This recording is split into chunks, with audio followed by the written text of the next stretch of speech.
குடமூக்கு, திருக்குடந்தை என்ற பல பெயர்களால் அறியப்படுகிற இந்த கும்பகோணம் அப்படின்ற இந்த ஊர் வந்து எங்கே அமைந்திருக்கு அப்படின்னு பார்த்தோம்னாக்கா, நம்மளுடைய இந்த தமிழ்நாட்டில் டெல்டா மாவட்டமான தஞ்சாவூர் மாவட்டத்தில் அமைந்திருக்கிறது தான் இந்த கும்பகோணம்.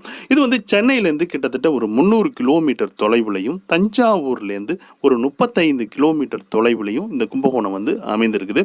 இந்த கும்பகோணத்துக்கான போக்குவரத்து வசதி அப்படின்னு பார்த்தோம்னாக்கா, நம்ம சென்னையிலேருந்தும் மற்ற பிற ஊர்கள்லேருந்தும் நிறைய ரயில் மற்றும் பஸ் போக்குவரத்து சேவைகள் நிறையவே இருக்குது. கும்பகோணத்துக்கான நியர்பை ஏர்போர்ட் அப்படின்னா அது வந்து திருச்சி இன்டர்நேஷனல் ஏர்போர்ட் தான். திருச்சி ஏர்போர்ட்லேருந்து கும்பகோணம் வந்து ஒரு கிட்டத்தட்ட ஒரு 100 கிலோமீட்டர் டிஸ்டன்ஸில் தான் வந்து இருக்குது.